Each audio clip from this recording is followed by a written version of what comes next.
Guys, जैसा कि हमने पिछले एपिसोड में देखा कि जियो युआन किंगजू के पास आया। किंगजू को उसमें कोई दिलचस्पी नहीं थी। किंगजू ने उसे बीस्ट सील के बारे में बताया, पर उसे कुछ पता नहीं था, जिससे किंगजू वहां से निकल गई थी। डियाओ ने लिंगडोंग को small golden nirvana body technique दी, जिसे लिंगडोंग ने काफी दिनों की कल्टिवेशन के बाद एक्टिवेट कर लिया था, जिससे अब वो एक ट्रू निर्वाणा रियल्म के कल्टिवेशन का भी सामना कर सकता है। फिर अब हम सन सिटी को देखते हैं, जिस पर अब लिंगडोंग के साथियों ने अपना अधिकार जमा लिया था। वो होली डायनेस्टी की तरह लोगों को लूट नहीं रहे थे, बल्कि वो सभी को सिटी के अंदर आने दे रहे थे। लिंगडोंग भी वहां जाता है, सभी उसे देखकर खुश होते हैं। वहीं अब हम किंगजू को देखते हैं, जिसके पीछे जियो युआन भी आ गया था। किंगजू से कहती है कि क्या आपको भी एहसास हो रहा है कि सामने कुछ असामान्य एनर्जी मौजूद है। जियो युआन को भी आगे एक बैरियर नजर आ रहा होता है। जियो युआन बोलता है कि किंगजू तुम चिंता मत करो, इस सिचुएशन को मैं संभाल लूंगा, और वो तेजी से आगे की तरफ निकल जाता है। किंगजू मुस्कुराने लगती है, क्योंकि उसे सावधानी से काम लेना चाहिए था। जियो युआन उस माउंटेन के अंदर आ जाता है, जहाँ चारों तरफ मेग्मा मौजूद होता है, और वहाँ एक प्लेटफॉर्म भी मौजूद था, और उस जगह पर वही बीस्ट सील लगी हुई थी। तभी वहाँ उसे किंगजू की आवाज आती है। वो उसे कहती है कि प्रिंस जियो,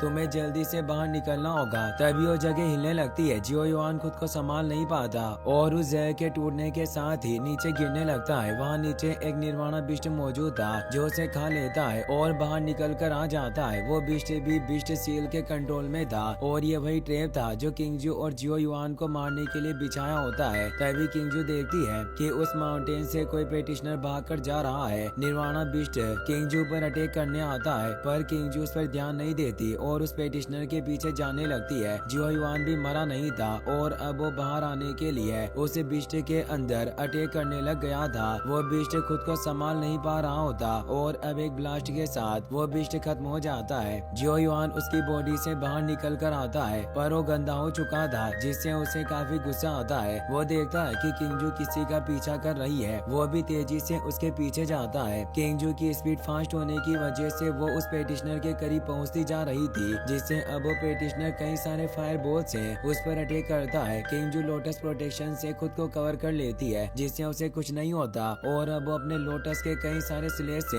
उस पेटिशनर पर अटैक करती है। पेटिशनर उन अटैक से बच नहीं पाता और काफी जोर से नीचे जाकर गिरता है। इससे वो घायल हो चुका था, पर उठकर भागने की सोचता है। किंगजू उसके सामने आ गई थी। वो परेशान हुआ अपनी फुल स्पीड में भागने लगता है, पर जियो युआन भी अब वहाँ जाता है, जो अपने जायंट हैंड से उसे पकड़ लेता है और उसे अपने करीब ले लेता है। किंगजू उस आदमी से कहती है कि तुम वेस्टर्न जुआन डोमेन से हो, फिर तुम यहाँ ईस्टर्न जुआन डोमेन टेरिटरी में क्यों परेशानी पैदा कर रहे हो। पर वो कुछ नहीं बताना चाहता था। जियो युआन उसे टॉर्चर करने लगता है। वो पेटिशनर बोलता है कि तुम सभी सुपर सेक्ट के लोग निश्चित रूप से मारे जाओगे, और वो सेल्फ डिस्ट्रक्शन कर लेता है, जिससे एक तेज विस्फोट होता है। पर किंगजू ने अपने लोटस प्रोटेक्शन को एक्टिवेट कर लिया था, जिससे उसे और जियो युआन को कुछ नहीं हुआ। जियो युआन बोलता है कि आदमी काफी चालाक था, इसने हमें मारने के लिए खुद को ही एक्सप्लोड कर लिया। किंगजू बोलती है कि मुझे डर है कि आखिर इन लोगों के पीछे कौन होगा जो इस एशियन बैटलफील्ड में परेशानी पैदा करना चाहता है, और ये निश्चित रूप से किसी एक आदमी का काम नहीं हो सकता,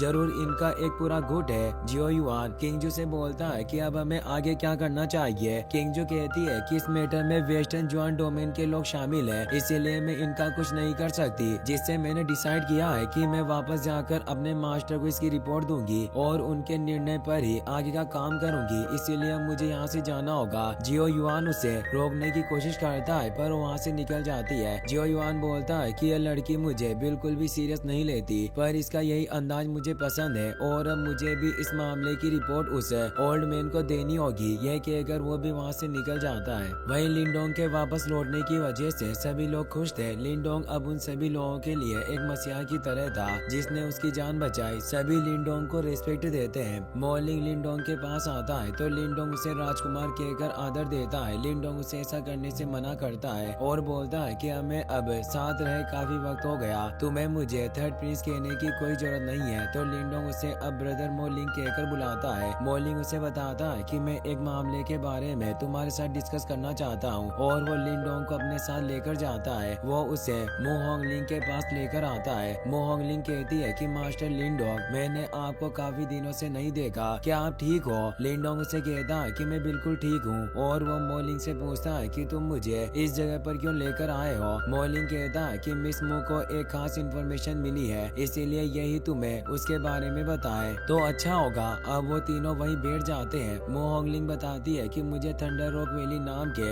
एक जगह के बारे में जानकारी मिली। पता चला कि वहाँ प्राचीन खजाने मौजूद हैं और वो प्राचीन खजाना काफी मूल्यवान चाबी की तरह है, जिससे कई सारे मार्शल सोल, स्पिरिचुअल ट्रेजर और एलिसियर प्राप्त किए जा सकते हैं, जिस वजह से वो एशियन ट्रेजर सभी प्रैक्टिशनर के लिए काफी उपयोगी है। इसीलिए मैं आप दोनों को इस ट्रिप पर साथ चलने के लिए इनवाइट करना चाहती हूँ ताकि हम उस खजाने को प्राप्त कर सके। लिंडोंग सोचने लगता है और वो मोलिंग से पूछता है कि आपको इस एशियन ट्रेजर के बारे में क्या लगता है। मोलिंग कहता है कि वो ट्रेजर काफी कीमती है और इस तरह के ट्रेजर को हासिल करने के लिए हाई रैंकिंग डायनेस्टी के लोग पहले ही निकल चुके होंगे, जिससे मुझे डर है कि भले ही हम उस थंडर रॉक वैली में जाएं, फिर भी हमारे लिए ट्रेजर प्राप्त करना काफी मुश्किल होगा और मुझे नहीं लगता है कि हमारे हाथ वहाँ कुछ लग सकता है। मो होंगलिंग कहती है कि वहाँ कोई साधारण ट्रेजर नहीं है। ऐसा कहा जाता है कि उस जगह पर एक सेलेस्टियल सिंबल स्पिरिट ट्री मौजूद है। मोलिंग स्पिरिट ट्री का नाम सुनकर हैरान हो जाता है और बताता है कि जहाँ तक मैं उस ट्रेजर के बारे में जानता हूँ, वो symbol spirit tree mental master के लिए काफी उपयोगी है। जो भी मेंटल मास्टर उसे एजो करेगा, उसकी मेंटल पावर काफी बढ़ जाएगी। इसीलिए इस ट्रेजर को रॉयल कलेक्शन क्लास 6 में शामिल किया गया है और ये सिंबल ट्री वाकई काफी रेयर है। अगर इसे कोई नॉर्मल मेंटल मास्टर भी एजो कर ले तो वो इसकी मदद से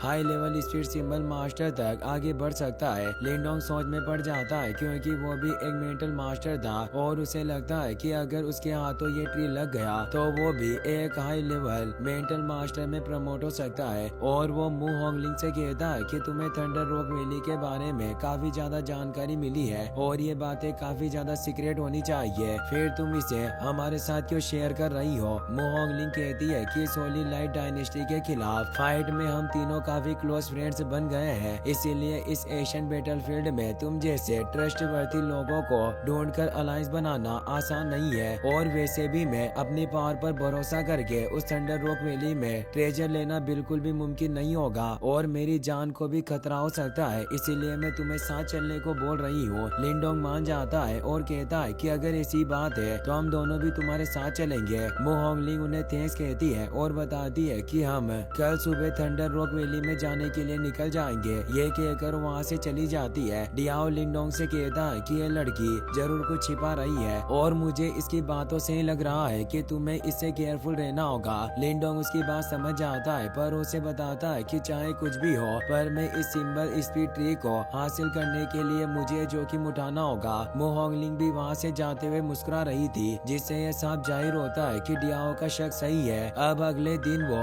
अपने सफर पर निकल जाते हैं। मो होंगलिंग कहती है कि सामने जो पहाड़ दिख रहे हैं वो ही थंडर रॉक वैली है। वहाँ थंडर स्ट्राइक हो रही थी, साथ ही वहाँ कई सारे पेटिशनर के फाइट से उत्पन्न होने वाली एनर्जी भी नजर आ रही होती है। लिंडोंग कहता है कि सिचुएशन देखकर लग रहा है कि बाकी के डायनेस्टी के लोगों ने पहले ही एक्शन ले लिया है, हमें भी जल्दी करनी चाहिए। और वो तेजी से थंडर रॉक वैली में पहुंच जाते हैं। रास्ते में कई सारे पेटिशनर की लाशें पड़ी हुई होती है। मोलिंग इससे थोड़ा भयभीत होता हुआ कहता है कि इन ट्रेजर को पाने का ये कंपटीशन काफी फियर्स होने वाला है। मो होंगलिंग कहती है कि हम दूसरे लोगों के सामने नहीं आ सकते, हमें चुपचाप अपने इस मिशन को अंजाम देना होगा ताकि हम परेशानियों से बच पाए, क्योंकि हम सिर्फ 3 हैं, हम किसी भी पावरफुल डायनेस्टी से जीत नहीं पाएंगे। लिंडोंग को उसकी बात उचित लगती है। वो बोलता है कि हमें अब चलकर ही आगे बढ़ना होगा। वो तीनों नीचे आ जाते हैं और चलते हुए ही आगे बढ़ने लगते हैं। लिंडोंग को कुछ समझ नहीं आ रहा होता कि आखिरकार उन्हें किस तरफ जाना है। वो बोलता है कि यह जगह काफी बड़ी है, इसीलिए हमें उस ट्रेजर हॉल के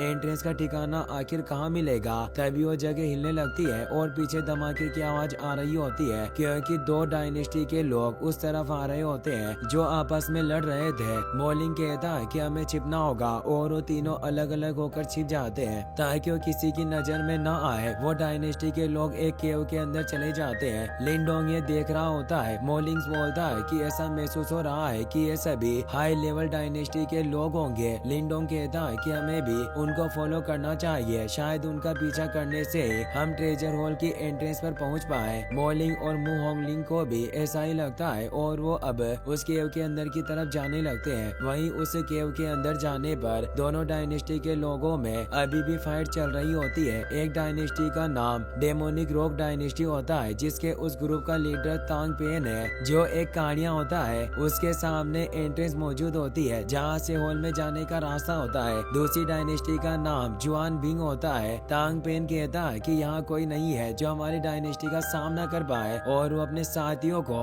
जुआन बिंग डायनेस्टी के लोगों को मारने की बोलता है। जुआन बिंग डायनेस्टी के लोग उनसे लड़ने आते हैं जिससे उनके बीच में फियर्स फाइट स्टार्ट हो जाती है। लिंडोंग भी अपने साथियों के साथ वहाँ पहुँच चुका होता है पर वो छिपकर इस फाइट को देख रहा था। लिंडोंग कहता है कि सामने जो दरवाजा मौजूद है वही ट्रेजर हॉल की एंट्रेंस होनी चाहिए। जब इन दोनों डायनेस्टी के लोगों की लड़ाई खत्म हो जाएगी तब हम अवसर का लाभ उठाकर अंदर प्रवेश करेंगे। लेकिन तभी वहाँ एक निर्वाणा रियल्म का पेटिशनर आ जाता है जो जुआनबिंग डायनेस्टी का यंग लीडर होता है। वो अपनी आइस पावर से डेमोनिक रॉक डायनेस्टी के लोगों को मारने लगता है जिससे सभी पीछे हट जाते हैं। मोलिंग निर्वाणा रियल्म के एक्सपर्ट की पावर देखकर परेशान होता है और अब वो पेटिशनर डेमोनिक रॉक डायनेस्टी के सभी लोगों को मारने लगता है। पर अब डेमोनिक रॉक वैली का यंग मास्टर भी वहां जाता है जो एक वॉल को क्रिएट करके उसे रोक देता है। इसी के साथ ये एपिसोड यहीं पर खत्म हो जाता है। गाइस, अगर आप इसका नेक्स्ट पार्ट भी जल्दी देखना चाहते हो तो इस वीडियो को लाइक करने के साथ साथ चैनल को सब्सक्राइब कर लेना। Thanks for watching.